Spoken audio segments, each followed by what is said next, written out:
NFTs on the XRP Ledger.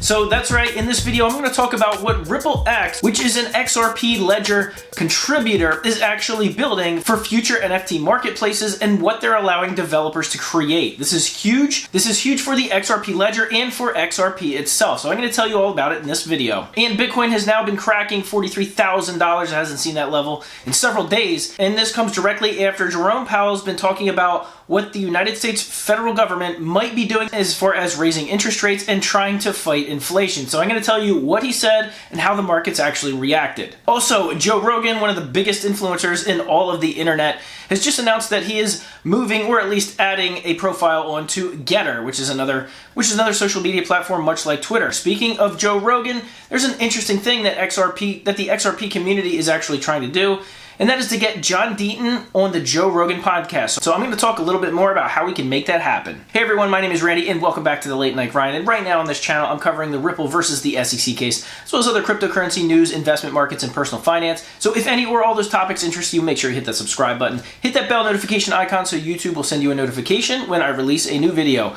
And if you're feeling generous today, I'd appreciate it if you do two things: smash the thumbs up button and watch this video all the way to the end. These really are the two best things you can do to support a YouTube channel. So if you do that, I'd greatly appreciate it. All right, guys, let's jump into it. So 43,000, that is currently the price of Bitcoin, actually just under it last time I checked. And it came as Jerome Powell offered his statements on what the US Fed is actually going to do to attempt to fight inflation. Now, specifically, he was talking about what the Fed might do in terms of raising interest rates. Now, a couple of days ago, they kind of made a head fake and alluded to the fact that they have the power to raise interest rates, and they might be doing that this year. My opinion, that was a little more of a head fake. Now, today, his comments were kind of more of the same thing. He said the Fed is not afraid of using interest rate hikes to fend off inflation. But here's the thing. I don't think they'll actually do it in 2022. It's a midterm year in the US. So midterms meaning it's not a presidential election, but it's an election for many senators and House of Representatives, which is huge for government. Nobody wants to upset the apple cart in a midterm election year. So the markets reacted to his comments accordingly, which is somewhat favorably. The Dow Jones, the S&P 500, and the crypto markets all jumped up, albeit a modest margin, on his speech. Now, of course, the Dow Jones and the S&P 500 are US markets. The Bitcoin and crypto market are a global market, so it doesn't have quite the same effect. But nonetheless, the bigger institutional investors, they take notice. Now, one of the things that Jerome Powell stated was that, in his opinion, the amount of debt the United States has is actually sustainable. But here's where the problem is, and this is one of the things that I agree with, that I actually agree with Peter Schiff on, who is anti-Bitcoin, anti-crypto, by the way. He says it's only sustainable if you don't raise interest rates. If you raise interest rates, it becomes unsustainable. And that's where things could really get rocky for the US economy and the rest of the world economy.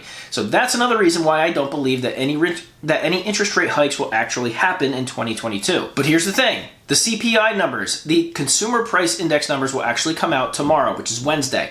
Those numbers typically flash a big indicator whether inflation is continuing to rise at astronomical rates or if it's actually plateauing. If it's plateauing, you're going to see the markets climb dramatically, specifically cryptocurrencies. And not only that, you're probably going to see the government talking about those numbers for pretty much the rest of the year coming into midterms. But specifically talking about how Bitcoin's going to react, I've been looking at some of the on-chain metrics by some of the on-chain analysts like Willy Woo and Will Clement, as well as a few others. Year of the Bull on Twitter has actually been spot on some of these. And they've been talking about the illiquid supply ratio of Bitcoin that's leaving exchanges, meaning the amount of Bitcoin that's actually available to buy is becoming lower and lower and lower. It's actually at 4-year lows.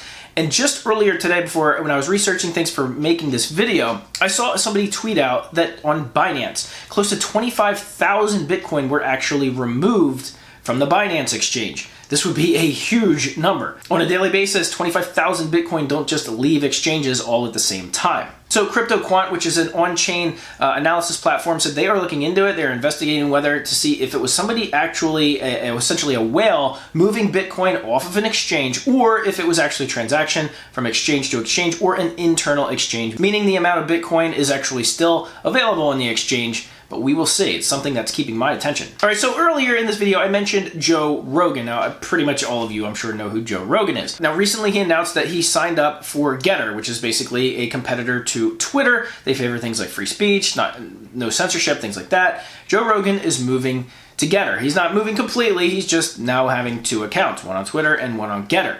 The thing with Joe Rogan is that a lot of people in the XRP community have been talking about getting a specific person onto the Joe Rogan podcast to talk about the financial story of the century, and that is Ethereum Gate and the SEC's free pass to Ethereum. So John Deaton has been making the rounds. He is the outside attorney. He's actually putting together a class action lawsuit against the SEC because of this Ripple case, because of the conflicts of interest and the major improprieties that are actually going on. Well, he's been doing podcasts, he's been doing interviews on a lot of people's YouTube channels, and somebody came up with the great idea of getting John Deaton on the Joe Rogan podcast. I've actually tweeted it out several times as well. However, I have a link in the description below that will allow you to go send a message to the Joe Rogan podcast about putting John Deaton on. So if you want to contribute to possibly getting John Deaton on a Joe Rogan show, you got to do this. Click the link below, fill out the form, because the XRP community, and honestly the rest of the crypto community as a whole, other than Ethereum fans, would love to see John Deaton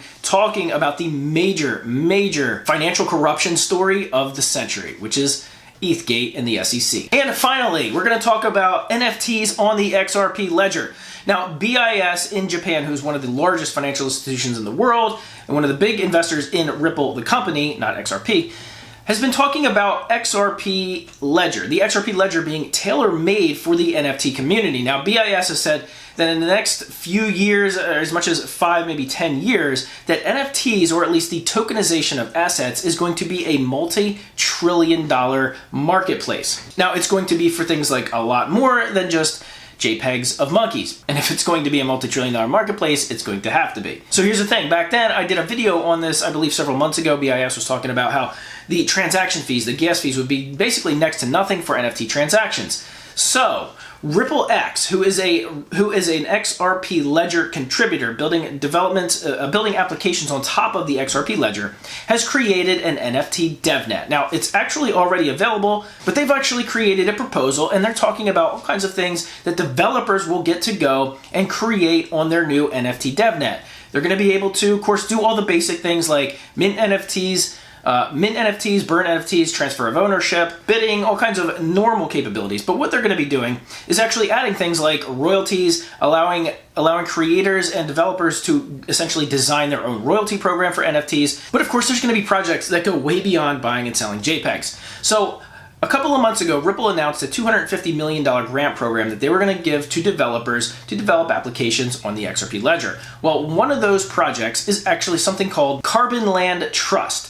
Now, what this project actually does is extremely unique. So it's all about trying to essentially remove CO2, contributing to CO2 removal, as well as using bonded NFTs to actually generate a carbon credit yielding NFT asset. And if that goes way over your head, don't worry, you're not the only one. So basically what this project is going to allow people to do is, if you own forest, if you own certain parcels of land that is in your ownership, you can actually create a bonded NFT that would designate that plot of land to not be essentially deforested, and that plot of land will not have any trees cut down, thus contributing to removing CO2 from the air, which is of course what plants do, because plants of course use this as a nutrient in order to grow. So that's just one of so far about 20 different projects that have actually gotten the go-ahead from this Ripple grant program to start developing major use cases for NFTs beyond buying and selling JPEGs. That's all I got for today. So if you want to contribute to possibly having John Deaton on the Joe Rogan podcast, I'll put a link in the description below. You can follow that. And don't forget to follow me on Twitter, and I just signed up for an account on Getter. I will get that link in the description below very soon as well. And you can go follow me on both places, and we can follow this discussion there. Thank you so much for giving this video a big thumbs up, for watching all the way to the end, and as always, I'll see you guys on the next video.